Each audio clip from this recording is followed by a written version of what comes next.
crack blowing everywhere.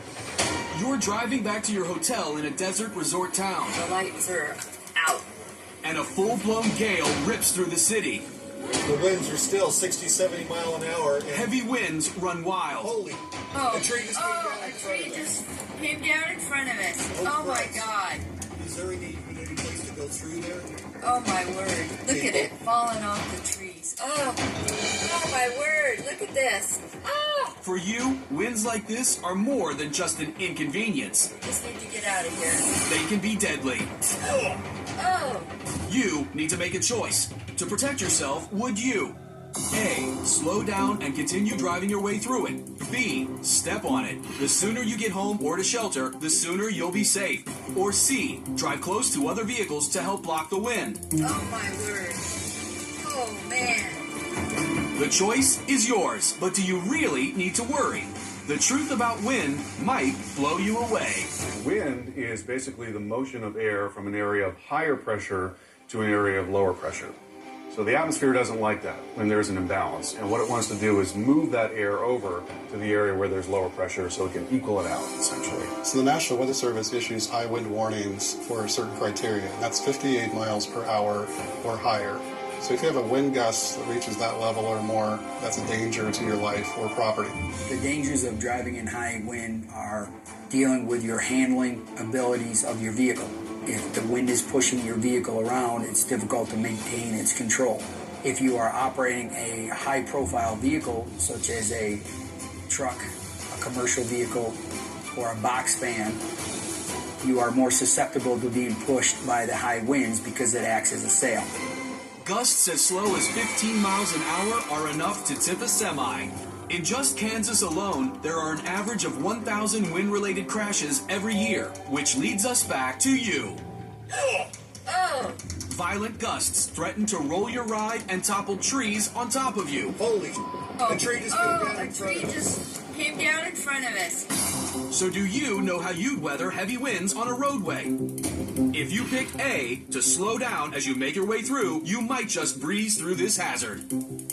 As in any situation where you have adverse weather conditions, slowing down is one of the most important things you can do to help really maintain control of your vehicle. You have to reduce your speed because if your vehicle is being pushed by the high wind, at high speeds you're going to travel further out of its pathway. So it's very important to be able to slow your speed down to maintain control. Finding shelter off the road is a good idea. I think that's going to be a real wise thing is to sneak to the hotel, get off the street. But speeding up to get there, that's a big no.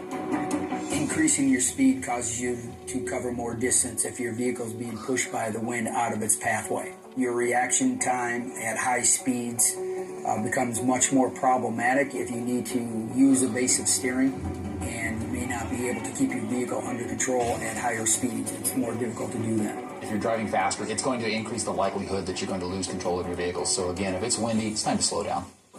Could driving next to other vehicles help shield you from the wind?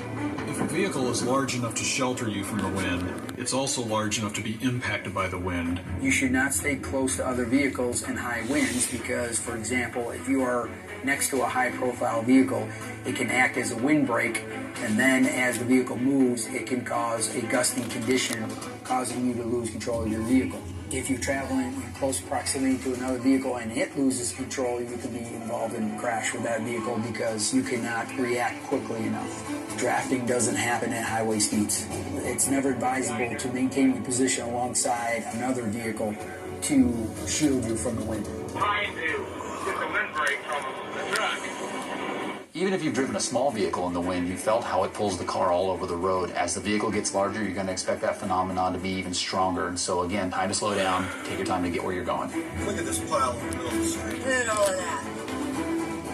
Okay, 0.7 miles. We're going to have to start watching for, yeah. Oh, this is pretty crazy. In which directions would from the right? As for these vacationers, they're fortunate to safely make it back to the hotel. Too wild, everybody.